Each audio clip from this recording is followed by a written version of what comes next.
Hello everyone, this is Shailesh और आज हम देखेंगे इलेक्ट्रॉनिक्स। ठीक है, तो आज से हम स्टार्ट करेंगे इलेक्ट्रॉनिक्स। इसमें डिजिटल और एनालॉग पार्ट है। ठीक है, तो स्टार्टिंग करते हैं एनालॉग से। एनालॉग में तो मतलब जो भी डायोड है, बीजेटी है, जनरल डायोड है, ओप एम्प है, फेट है, तो जो भी ये पार्ट कंटेन करेगा उसमें वो एनालॉग कह लेंगे। ठीक है, तो एनालॉग से 3-4 क्वेश्चन पूछते हैं बेसिकली, जो एम्पलीफायर्स है उसमें से और ओप एम्प पर। ठीक है, और जो डिजिटल में है वो टू टू 3 क्वेश्चन पूछते हैं यहाँ पे। ठीक है, और 20 से 25 मार्क के क्वेश्चन यहाँ से पूछते हैं इलेक्ट्रॉनिक्स से। ठीक है, तो इसलिए मैंने पहले ही स्टार्ट करना, मतलब पहले इलेक्ट्रॉनिक्स स्टार्ट करेंगे। ठीक है, तो स्टार्टिंग करते हैं नेटवर्क तरीके। नेटवर्क थ्योरी मतलब जो कि बेसिक्स है इसका इलेक्ट्रॉनिक्स का। ठीक है, अगर आप इसको अच्छे से पढ़ेंगे तो बाकी सब भी अच्छे से हो जाएगा। ठीक है, तो इसमें तो पहले ओम्स लॉ ही आता है सबसे पहले, जो इम्पोर्टेंट पार्ट है। ठीक है, तो ओम्स लॉ को कैसे मतलब अंडरस्टैंड करेंगे अपन, देखते हैं। ठीक है, तो जैसे कि अगर मैं हमारे घर पे मैं गार्डन में पानी डाल रहा हूँ। ठीक है, एक पाइप से। ठीक है, तो उसका फ्लो तो मतलब ज़्यादा होगा पहले तो। अगर मेरी मम्मी ने फिर बीच में से किचन में पानी यूज़ करना स्टार्ट कर दिया, ठीक है, तो इसका फ्लो क्या हो जाएगा, कम हो जाएगा। मतलब यहाँ पे क्या आ रहा है, मतलब यहाँ पे कोई तो भी अपोज कर रहा है उसको। ठीक है, तो अपोज करने से क्या हो जाएगा, इसका फ्लो कम हो जाएगा। सेम थिंग अपन इससे रिलेट करेंगे। ठीक है, अगर मानो जो रेजिस्टेंस की प्रॉपर्टी को शो करता है। ठीक है, तो इसमें जो बीच में वो मतलब अपोज कौन कर रहा है, एक प्रॉपर मतलब एक फैक्टर रहा, उसको अपन क्या बोलेंगे, रेजिस्टेंस। ठीक है, तो सेम एग्जांपल से अपन कोरिलेट करेंगे तो आपका क्लियर हो जाएगा डाउट। ठीक है, तो रेजिस्टेंस क्या है, the property of resistor which oppose the flow of current. ठीक है, ये है। उसके बाद सिंपली ओम्स लॉ है। ठीक है, ओम्स लॉ तो क्या है, डायरेक्ट मतलब यहाँ पे क्या हो जाएगा, I is directly proportional to voltage. देखो, अगर वोल्टेज बढ़ेगा तो करंट बढ़ेगा, और करंट घटेगा तो वोल्टेज भी कम हो जाएगा। ठीक है, फिर V is directly proportional to I है। ठीक है, तो यहाँ पे बीच में कौन सा फैक्टर आ रहा है, रजिस्टेंस। ठीक है, तो अपना ओम्स लॉ क्या हो जाएगा, V is equal to R I. ठीक है, voltage V, R is resistance and I is current. ठीक है, और मतलब बाकी सब्जेक्ट में भी इसका यूज़ होता है, जैसे कि J is equal to sigma E. ठीक है, नेक्स्ट देखते हैं जो ग्राफ दिया है यहाँ पे V वर्सेस I का। ठीक है, तो ये क्या शो कर रहा है, लीनियरिटी। ठीक है, तो लीनियरिटी मतलब जब जैसे मतलब अगर आपको इलेक्ट्रॉनिक्स में स्टडी करना है इस ग्राफ का। ठीक है, कि जो भी ग्राफ में मतलब जो भी लाइन ओरिजिन से पास हो रही है। ठीक है, कोई भी लाइन अगर ओरिजिन से पास हो रही है और वो स्ट्रेट लाइन हो रही है तो वो उसको क्या बोलेंगे, लीनियरिटी। ठीक है, तो लीनियरिटी एक ही मतलब यहाँ पे जो एग्जांपल दिया है इसने, y is equal to m x. ठीक है, बहुत से एग्जांपल में एग्ज़ाम में मतलब इंटरव्यूज़ में ऐसे क्वेश्चन पूछते हैं मतलब ग्राफ निकालने के लिए। तो ये ग्राफ का मतलब अगर आइडिया क्लियर होना चाहिए। ठीक है, तो y is equal to m x है। ठीक है, तो मैंने यहाँ पे क्या कर दिया, यहाँ से y equal to m x, y equal to m x यहाँ पर लिखा है। ठीक है, तो y की वैल्यू अगर मेरे पास जीरो है पहले स्टार्टिंग में, मतलब एक पहले तो x की वैल्यू अपन पुट करते हैं, तो x की वैल्यू अगर जीरो पुट किया मैंने तो क्या हो जाएगा, y is equal to zero, तो अपना ओरिजिन में ग्राफ आ जाएगा। अगर माइनस पुट करूँगा तो सिर्फ फिर इधर बढ़ेगा ये ग्राफ। ठीक है, और प्लस पुट करूँगा यहाँ से तो यहाँ से इधर ग्राफ बढ़ जाएगा। ठीक है, तो ऐसे वो कहाँ से पास हो रहा है, ओरिजिन से। ठीक है, तो ये क्या शो कर रहा है, लीनियरिटी। ठीक है, और जो दूसरा ग्राफ है, ठीक है, y is equal to m x plus c. ठीक है, तो इसमें क्या हो जाएगा, अगर y equal to zero put करेंगे, ठीक है, तो ये यहाँ पे c एक कांस्टेंट फैक्टर आ रहा है। तो कांस्टेंट फैक्टर की वजह से ये मतलब लाइन ओरिजिन से पास नहीं हो रही है। ठीक है, तो ये क्या हो जाएगा, नॉन लीनियरिटी ग्राफ। बट बाकी सब्जेक्ट में अगर यही ग्राफ अपन स्टडी करेंगे तो वो लीनियर ग्राफ बोलेंगे, बट इलेक्ट्रॉनिक्स में ऐसा नहीं होता है, ठीक है। देन नेक्स्ट देखते हैं।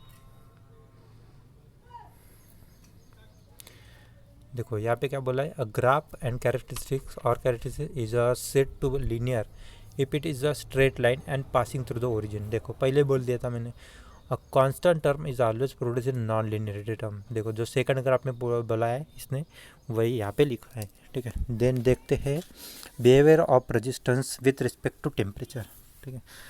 तो ये इक्वेशन है उसको याद करेंगे, ठीक है। R2 is equal to R1 in bracket 1 plus alpha T2 minus T1। तो R2 इज डायरेक्टली प्रोपोर्शनल कहाँ पे है, T2 पे प्रोपोर्शनल है, और R1 जो कि प्रोपोर्शनल है T1 पे। देखो अगर R2 is greater than R1 होगा तो T2 is greater than T1, ऐसे हो जाएगा। तो अगर टेम्परेचर बढ़ेगा तो रेजिस्टेंस भी बढ़ेगा, हाँ। और बाकी ये मतलब कंडक्टेंस है, G is equal to 1/R, जो कि रेसिप्रोकल ऑफ रेजिस्टेंस है, ठीक है। उसके बाद तो यहाँ पे सिर्फ यूनिट दिया है इसने, कोएफिशिएंट ऑफ कंडक्टेंस जो कि अल्फा है, ठीक है। अगर टेम्परेचर बढ़ाएंगे तो पैरामीटर भी बढ़ जाएगा, मतलब पॉजिटिव टेम्परेचर कोएफिशिएंट आ जाएगा। तो उसका जो यूनिट है जो माइनस के इनवर्स से होगा, ठीक है। देन नेक्स्ट देखते हैं, एक ग्राफ दिया है यहाँ पे। ग्राफ में क्या शो किया है, बस v is equal to V versus I का ग्राफ दिया है, ठीक है। तो यहाँ पे दो ऐसे लाइन पास दिया है गिवन, और उसका स्लोप दिया है, मतलब थीटा इज इक्वल टू और θ2 इज इक्वल टू दिया है। तो θ2 कितना है 60 डिग्री है, और θ1 कितना है 30 डिग्री है। तो स्लोप निकालेंगे के लिए क्या क्या क्या निकालेंगे, डायरेक्ट tan 30। तो tan 30 की कितनी वैल्यू हो रही है, ठीक है, 1/√3, और tan 60 की कितनी है √3। तो R2 is greater than R1, मतलब T2 is greater than T1, ठीक है। तो कौन सा ऑप्शन करेक्ट हो जाएगा, ऑप्शन बी, ठीक है। उसके बाद देखेंगे कन्वेंशन में तो कुछ है ही नहीं, बस ओम्स लॉ अप्लाई किया है इसमें, ठीक है। तो यहाँ पे देखो जो एग्जाम्पल देखेंगे डायरेक्ट अपन, तो करंट कितना जा रहा है यहाँ से, यहाँ पे करंट कितना जा रहा है 4 एम्पेयर जा रही है, ठीक है। और रेजिस्टेंस कितना है 2 ओम, और यहाँ पे 9 ओम। तो मुझे अगर, और स्टार्टिंग पॉइंट देखो यहाँ पे प्लस माइनस है, उसके बाद माइनस प्लस, जो कि पोलैरिटी यहाँ पे गिवन दिया है, एक प्लस और माइनस गिवन दिया है, ठीक है। तो यहाँ पे जो वोल्टेज निकलेगा वो पॉजिटिव निकलेगा, और यहाँ पे वो की निगेटिव निकलेगा, ठीक है। तो बस ओम्स लॉ अप्लाई करना है और सॉल्व करना है, ठीक है। तो ऐसे सॉल्व करेंगे। देन नेक्स्ट देखते हैं, ये बस यहाँ से यहाँ पे केवीएल अप्लाई किया है, ठीक है, किरचॉफ्स वोल्टेज लॉ अप्लाई किया है यहाँ पे। तो क्या हो जाएगा -10, देन +3i एंड +2i, ठीक है। ऐसे कैलकुलेट करेंगे और i की वैल्यू फाइंड आउट करें। i की वैल्यू कितनी आ रही है 2 एम्पियर। देन दूसरा जो एग्जांपल है वो भी सॉल्व करेंगे। सॉल्व करने के लिए क्या करेंगे, सिर्फ केवीएल अप्लाई करेंगे। केवीएल सॉल्व करने के बाद i की वैल्यू कितनी आ रही है, डायरेक्ट 7/8 एम्पियर आ रहा है, ठीक है। तो ऐसे सॉल्व करेंगे इसको। देन नेक्स्ट कन्वेंशन देखेंगे, डिलीवरिंग पावर और एब्जॉर्बिंग पावर, ठीक है। तो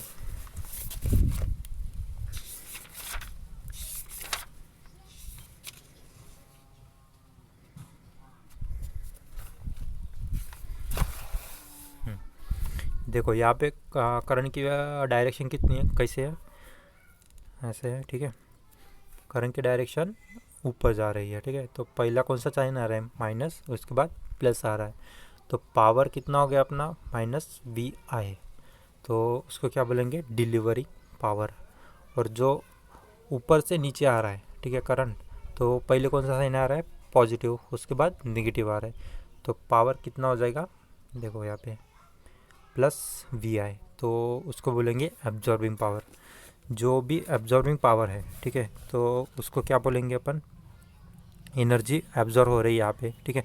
तो उसको पैसिव डिवाइसेस बोलेंगे। और पैसिव डिवाइसेस कौन से हैं, general diode, PN junction, diode, register, inductor, capacitor, ऐसे है। ठीक है, उसके बाद जो डिलीवरिंग पावर है, ठीक है, डिलीवरिंग पावर कौन से हैं, जो भी एनर्जी डिलीवर कर रहे हैं, जो कि एक्टिव डिवाइसेस है। एक्टिव डिवाइसेस में कौन से एग्जांपल आ रहे हैं, BJT, FET, opamp, voltage source, current source, ऐसे इसके एग्जांपल है। उसके बाद जो दूसरा एग्जांपल है, वहाँ पे देखो क्या सॉल्व किया है इसने, सिंपली केवीएल अप्लाई किया है। ठीक है, तो केवीएल अप्लाई के लिए यहाँ से केवीएल अप्लाई करेंगे। ठीक है, तो कौन सा आ जाएगा, देखो माइनस, ऐसे भी कर सकते हैं। ठीक है, -20 plus i plus 10 and plus 4i। ठीक है, तो इसको सॉल्व करेंगे। सॉल्व करने के बाद कितना आ रहा है, 2 एम्पियर। ठीक है, ये पॉजिटिव आ रहा है। उसके बाद पावर निकाला है मतलब हर जगह पे पावर निकाला है। ठीक है, तो पहले इसमें क्या गिवन दिया है, वोल्टेज गिवन दिया है और अपना करंट गिवन है। ठीक है, तो दो चीज़ें मुझे पता है, तो पावर कैसे निकालेंगे, V इंटू आई, इस फार्मूले से निकालेंगे। सो इसका पावर कितना हो गया, -40 वैट यहाँ पे। ठीक है, ये हो जाएगा। उसके बाद पावर एट 1 ओहम। ठीक है, यहाँ पे मुझे ये भी पता है। ठीक है, क्या करंट पता है और रेजिस्टेंस की वैल्यू पता है। करंट की वैल्यू कितनी है, 2 एम्पियर। 2 मतलब 4 हो गया, मतलब 2 का स्क्वायर कितना हो गया, 4 हो गया। और इंटू आर कितना है, आर की वैल्यू 1 ओम, तो कितना हो गया, 4 वैट। ठीक है, और मतलब V²/R ये भी यूज़ कर सकते हैं अपन। अपने को वोल्टेज तो गिवन दिया है, उसके बाद ये भी गिवन दिया है रेजिस्टेंस। उसके बाद पावर अक्रॉस 10 वोल्टेज। ठीक है, यहाँ पे करंट गिवन दिया है, तो मैं कौन सा फार्मूला लगाऊंगा, V इंटू आई का। ठीक है, देन पावर अक्रॉस 4 ओम, तो यहाँ पे मैं दो फार्मूले यूज़ कर सकता हूँ, I² इंटू आर और V²/R। तो उसके वजह से कि कौन सा आ रहा है, पावर +16। ठीक है, तो उसको अगर ऐड करेंगे पूरे को, ठीक है, तो अगर इसको ऐड कर रहा हूँ मैं, देखो यहाँ पे ऐड किया मैंने, यहाँ पे ऐड किया है। ठीक है, तो ये ऐड करने के बाद कितना आ रहा है, 0 आ रहा है ना, तो मेरा टेलीजेंस थ्योरम वेरीफाई हो गया। ठीक है, देन नेक्स्ट देखते हैं, कनेक्शन देखेंगे सीरीज और पैरेलल में। जो पैरेलल को क्या बोलेंगे, शंट कनेक्शन भी बोलते हैं। ठीक है, तो सीरीज कनेक्शन में देखेंगे जो कि करंट सेम है, देखो, और रेजिस्टेंस की वैल्यू क्या हो रही है, यहाँ पे ऐड हो रही है, मतलब रेजिस्टेंस की वैल्यू मैक्सिमम है। ठीक है, बस इतना ही याद रखेंगे, दो ही पॉइंट याद रखेंगे, करंट सेम होता है और रेजिस्टेंस की वैल्यू मैक्सिमम हो जाती है। ठीक है, और पैरेलल कनेक्शन में क्या है, रेजिस्टेंस की वैल्यू मिनिमम होती है और वोल्टेज की वैल्यू सेम होती है। ठीक है, और करंट की वैल्यू तो डिफरेंट ही हो जाएगी। ठीक है, वोल्टेज की वैल्यू सेम है यहाँ पे। ठीक है, हर जगह। उसके बाद इक्विवेलेंट रेजिस्टेंस निकाला है इसने, एक एग्जांपल दिया है इस यहाँ पे। ठीक है, ये वाला एग्जांपल है। तो यहाँ पे इक्विवेलेंट रेजिस्टेंस फाइंड आउट किया है, तो कैसे, पहले तो दो पैरेलल में है यहाँ पे, ये देखो दो पैरेलल में है, इसको सॉल्व करेंगे। दोनों यहाँ पे तीनों पैरेलल में है। ठीक है, एक मिनट, हाँ, ये तीनों पैरेलल में है, तो तीनों पैरेलल में यहाँ पे कौन सी कंडीशन है, 1/R1, 1/R2, 1/R3, तो तीनों का ऐसे सम निकाला मैंने। ठीक है, 1/8, 1/12, 1/10, तो इसको सॉल्व करने के बाद मेरा आंसर आ जाएगा 24/7 ओम। ठीक है, ऐसे निकाला है। उसके बाद देखेंगे कुछ नोट दिया है, यहाँ पे भी सेम कंसेप्ट लगेगा। ये तो क्या है, दोनों पैरेलल में गिवन दिया है, तो बस इक्विवेलेंट रेजिस्टेंस निकालेंगे। उसके बाद देखो यहाँ पे कोई भी रेजिस्टेंस प्रेजेंट नहीं है, तो इसके पैरेलल में क्या है, कोई भी रेजिस्टेंस प्रेजेंट नहीं है ना, तो यहाँ पे 0 हो जाएगा। तो 0 इंटू बाकी तो 1 बाय वो हो जाएगा, तो ऐड, तो उसके बाद की वैल्यू आ रही है इसका 0। ठीक है, यहाँ पे भी देखो, इसको पहले ऐड करेंगे ये वाले, उसके बाद यहाँ पे 0 है, तो इसके कंबाइन मतलब पैरेलल में कोई भी रेजिस्टेंस नहीं है ना, यहाँ पे 0 है। ठीक है, और इसके पैरेलल में दूसरे भी रेजिस्टेंस है, उसकी वैल्यू क्या हो जाएगी, 0 हो जाएगी। तो इस क्या हो गया, ये तो 0 हो जाएगा पूरा। ठीक है, उसके बाद एक इम्पॉर्टेंट न्यूमेरिकल है, इसको भी वैसे ही उसी तरीके से सॉल्व किया है। पहले देखो, ये पहले आप इस एग्जांपल को ट्राई करेंगे। ठीक है, पॉज करने के बाद, उसके बाद सॉल्यूशन देखेंगे कि करेक्ट है या नहीं, मतलब खुद से पहले सॉल्व करेंगे, उसके बाद देखेंगे कि आंसर मैच हो रहा है कि नहीं। ठीक है, तो पहले देखो यहाँ पे मैं सॉल्यूशन बता रहा हूँ इसका। तो देखो यहाँ पे कितने हैं, तीनों रेजिस्टेंस है, उसको ऐड करेंगे। देखो 10 ओम आ गया, 10 ओम, और इधर का ये वाला 10 ओम, ये क्या है, दोनों पैरेलल में है। तो 1/10 प्लस 1/10 इज इक्वल टू 5 ओम। तो मेरा इतना सर्किट हो गया। ठीक है, इसका क्या आ रहा है, 5 ओम आ रहे हैं। उसके बाद ये सॉल्व करेंगे, 5 + 3 मतलब ये दोनों सीरीज में हो जाएंगे इसका। ठीक है, इसको ऐड किया, इसको ऐड करने के बाद ये दोनों पैरेलल में हो जाएंगे। ठीक है, ये दोनों पैरेलल हो जाने के बाद, ठीक है, वो सॉल्व हो जाएगा। फिर ये दोनों सीरीज में हो जाएंगे, 6 + 4। ठीक है, तो कितना आ रहा है मेरा, 10 ओम आ रहा है। ठीक है, सेम न्यूमेरिकल यही भी है, इसको आप होमवर्क समझिएगा। ठीक है, देन नेक्स्ट देखते हैं डेल्टा स्टार कनेक्शन और वेस्टर्न ब्रिज। ठीक है, तो वेस्टर्न ब्रिज जब भी देखे, मतलब जो ऐसे गिवन सर्किट रहेगी इस टाइप से, ठीक है, कोई भी सर्किट इस टाइप से दिखा रहा है वो, ठीक है, तो जो बीच वाला रेजिस्टेंस है उसको रिमूव करेंगे अपन। ठीक है, उसके बाद जो अपना कंडीशन है वो अप्लाई करेंगे। ठीक है, तो एक एग्जांपल, डायरेक्ट एग्जांपल से मतलब अपन ट्राई करेंगे। ठीक है, तो एग्जांपल से ट्राई करने के बाद क्या हो जाएगा, ये देखो 3 ओम है बीच में, तो इसको मैं रिमूव कर दूंगा। ठीक है, ये रिमूव हो जाने के बाद क्या हो जाएगा, ये दोनों सीरीज, ये वाले 2 सीरीज में हो जाएंगे और ये वाले 2 सीरीज में हो जाएंगे। तो सीरीज में हो जाने के बाद क्या हो जाएगा, इसको ऐड करेंगे। ऐड करने के बाद देखो ये, सॉरी ये यहाँ पे इसने गलत लिखा है। ठीक है, तो ये सीरीज में हो जाएंगे। सीरीज में हो जाने के बाद इसको ऐड करेंगे। ठीक है, हालांकि ये बराबर है। तो ये दोनों फिर क्या हो जाएंगे, ये फिर दोनों क्या हो जाएंगे, पैरेलल में जाएंगे। ठीक है, ये दोनों पैरेलल में जाएंगे, ये 32 और 8। तो इसको ऐड करेंगे। तो कैसे ऐड करेंगे, 1/8 + 1/32, क्योंकि ये पैरेलल में है। तो इसको ऐड करने के बाद 32/5 आ रहा है। तो फिर 32 पूरे ये सर्किट का, देखो ये वाली पूरी सर्किट सॉल्व होगी, तो इसका क्या हो जाएगा 32/5। उसके बाद तीनों ये देखो सीरीज में आ रही है। ठीक है, 9, 4 एंड 32/5। तो इसको मैंने ऐड किया यहाँ पे। ऐड करने के बाद कितना आ रहा है, 32/5 आ रहा है, नहीं 97/5 इतना आ रहा है। तो ये मेरा फाइनल सॉल्यूशन हो जाएगा। ठीक है, तो उसके बाद देखेंगे अनबैलेंस वेस्टर्न ब्रिज नेटवर्क। इस अनबैलेंस वेस्टर्न ब्रिज नेटवर्क में क्या होता है, जो नॉट इक्वल टू जो कि गिवन कंडीशन दिया है। ठीक है, उसके बाद डेल्टा स्टार ट्रांसफॉर्मेशन देखेंगे। ये बहुत ही इम्पोर्टेंट, मतलब इससे कोई ऊपर कोई क्वेश्चन नहीं पूछा, लेकिन गेट में शायद पूछ सकता है। तो ये भी बहुत इंपॉर्टेंट क्वेश्चन है। तो जो देखो यहाँ पे क्या है, जो बीच वाला है पहले इसको रिमूव करेंगे। ठीक है, इसको कोई भी कंसिडर नहीं करने का। ठीक है, तो सिंपली अपना ये क्या है, RA, RB और RC, ये ऐसा रजिस्टर है, मतलब ट्रायंगल में गिवन दिया है। ठीक है, तो इसका इक्विवेलेंट रेजिस्टेंस कैसे फाइंड आउट करेंगे, देखो RZ कैसे फाइंड आउट किया इसने, RA × RB, मतलब RA × RB। ठीक है, उसके बाद तीनों रेजिस्टेंस का सम निकाला है यहाँ पे। ठीक है, तो ऐसे फाइंड आउट किया। उसके बाद RX निकाला है। RX कैसे निकाला है, RA × RC। ठीक है, उसके बाद RA + RB + RC, ऐसे फाइंड आउट किया इसने। ठीक है, उसके बाद RY कैसे निकाला है, RB, देखो RB और RC, उसके बाद तीनों रेजिस्टेंस का सम निकाला है। तो ऐसे फाइंड आउट किया इसने। उसके बाद यहाँ पे दिया है, इसने बोला है कि रेजिस्टेंस की वैल्यू अगर सेम रहेगी तीनों रेजिस्टेंस की, तो उसका इक्विवेलेंट रेजिस्टेंस कितना हो जाएगा। ठीक है, तो R/3 इसने बताया।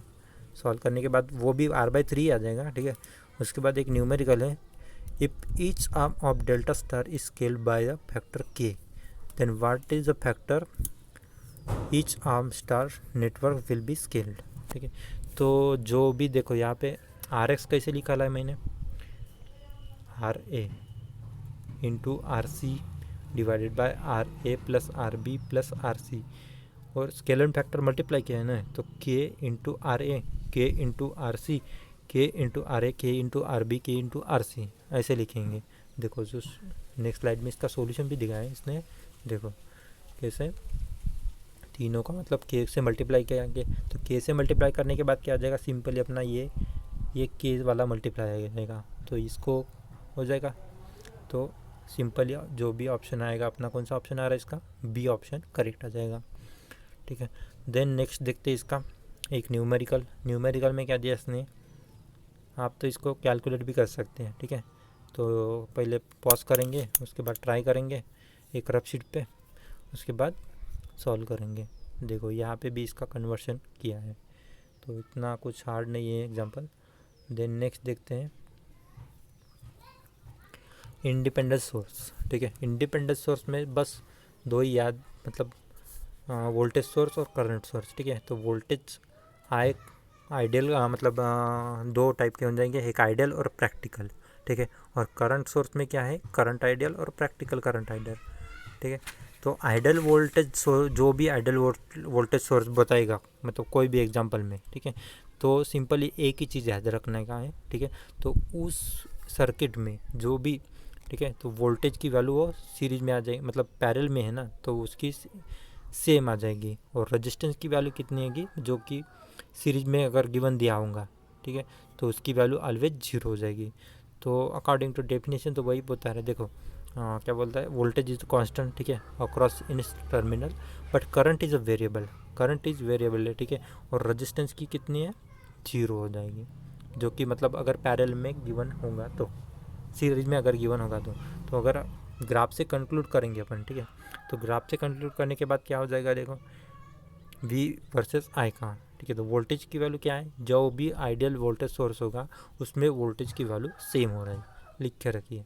ठीक है, उसके बाद करंट की वैल्यू तो डिफरेंट हो जाएगी, क्योंकि देखो अगर अपन अप्लाई करेंगे वोल्टेज, मतलब सेम आ रहा है ना, तो अगर वोल्टेज की वैल्यू अप्लाई करेंगे तो ये सेम आ जाएगा। और देखो यहाँ पे रेजिस्टेंस की वैल्यू 0 आएगी। देन नेक्स्ट देखते हैं ideal current source. Ideal current source में क्या है, देखो आइडियल कोई भी आइडियल करंट सोर्स होगा ना, तो उसमें करंट की वैल्यू कांस्टेंट रहेगी और वोल्टेज की वैल्यू डिफरेंट रहेगी, बस इतना याद रखना है। और रेजिस्टेंस क्या हो जाएगा, इनफाइनाइट पे चला जाएगा, जो कि शंट, जो भी पैरेलल रेजिस्टेंस है वो इनफाइनाइट पे जाएंगे। ठीक है, उसके बाद ये कन्वेंशन तो पहले बताया दिया मैंने। नेक्स्ट देखते हैं एक न्यूमेरिकल है। ठीक है, तो न्यूमेरिकल में क्या है, पावर कन्वेंशन थ्योरम, जो कि टेलीजेंस थ्योरम है। तो इससे रिलेटेड मैंने पहले एग्जांपल लिया है, तो पहले आप इसको पॉज करके ट्राई करेंगे, और जो ऊपर दिया है सर्किट ये वाला, ये निकालेंगे एक रफ शीट पे, उसके बाद इसको ट्राई करेंगे। ट्राई करने के बाद देखो सिंपल यहाँ पे केवीएल अप्लाई किया है इसने यहाँ पे। ठीक है, केवीएल अप्लाई करने के बाद सॉल्व किया इसको। ठीक है, पावर निकाला है, पावर की वैल्यू 0 आ रही है, तो मेरा पावर कन्वेंशन थ्योरम वो वेरीफाइड हो रहा है। सेम प्रॉब्लम यहाँ पे भी दिया है। ठीक है, तो यहाँ पे मैं एक बता रहा हूँ, मतलब ट्रिक्स बता रहा हूँ। ठीक है, वेरीफाइड हो मतलब हो जाएगा, हार नहीं। तो पहले यहाँ पे देखो ये कैसे अप्लाई किया है, -20। ठीक है, तो यहाँ से पहले मैंने केवीएल अप्लाई किया। केवीएल अप्लाई करने के लिए क्या हो जाएगा, -20 इंटू वोल्टेज अक्रॉस 2 एम्पियर, मतलब यहाँ से कितना करंट, देखो यहाँ पे कितना करंट जा रहा है, 2 एम्पियर, इधर 2 एम्पियर, नीचे 2 एम्पियर, तो इधर कितना जा रहा है, इधर तो 0 जा रहा है। ठीक है, बट यहाँ से वोल्टेज इधर से, मतलब करंट की डायरेक्शन इधर से आ रही है। ठीक है, तो वो इधर से करंट आ रहा है। ठीक है, तो इधर नीचे कितना जाएगा, वो 3 एम्पियर जाएगा। और देखो यहाँ पे सिंपली वोल्टेज ही निकाला इसका। ठीक है, तो यहाँ पे वोल्टेज कितना आ रहा है, 20 वोल्ट अक्रॉस 2 एम्पियर, मतलब जो रेजिस्टेंस है 10 ओम का, वहाँ पे 20 वोल्टेज आ रहा है। ठीक है, उसके बाद नेक्स्ट 2 + I = 2। ठीक है, ये देखो करंट कितना आ रहा है इसका, 1 मिनट,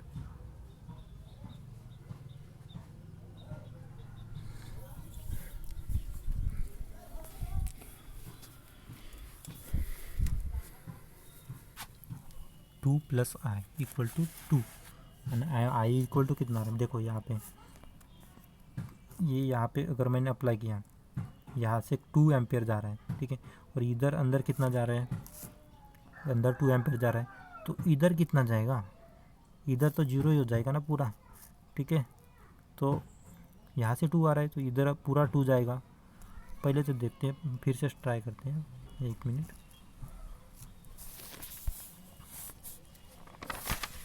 ठीक है, पहले सर्किट को आइडेंटिफाई करते हैं। ठीक है, 20 वोल्टेज कहाँ पे है, कॉमन है ना पूरे सर्किट में।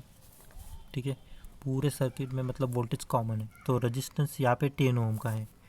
देखो यहाँ पे 10 ओम का है, तो यहाँ पे करंट कितना जाएगा, 2 एम्पियर। वोल्टेज ला के मतलब ओम्स ला अप्लाई करेंगे, ओम्स ला करना अप्लाई करेंगे तो क्या हो जाएगा, V equal to I R है। ठीक है, तो अगर यहाँ पे मैंने वोल्टेज निकालना है V, मेरे को क्या निकालना है, करंट निकालना है ना, तो V बाय आर, वोल्टेज कितना है 20 बाय आर, तो 20 बाई 10 कितना हो जाएगा, 2 एम्पियर। सो यहाँ से 2 एम्पियर आ रहा है इस डायरेक्शन से। ठीक है, और इधर कितना जाएगा, 2 एम्पियर, तो यहाँ पे कितना आ जाएगा, ये I इक्वल टू 0 हो जाएगा। ठीक है, देखो यहाँ पे पहला जो इक्वेशन दिया है ये वाला, ये ऐसे सॉल्व किया है, उसके बाद बस पावर निकाला है कहाँ पे कौन सा अप्लाई करना है, तो आप ट्राई करेंगे इसको। ठीक है, तो मेरा पावर से 0 आ गया। ठीक है, ऐसे निकाला है और मेरा मतलब टेलीजेंस थ्योरम वेरीफाई हो गया। देन नेक्स्ट देखते हैं, ये न्यूमेरिकल आप ट्राई करेंगे। ठीक है, ये भी उतना हार्ड नहीं है, सिंपल ही न्यूमेरिकल है।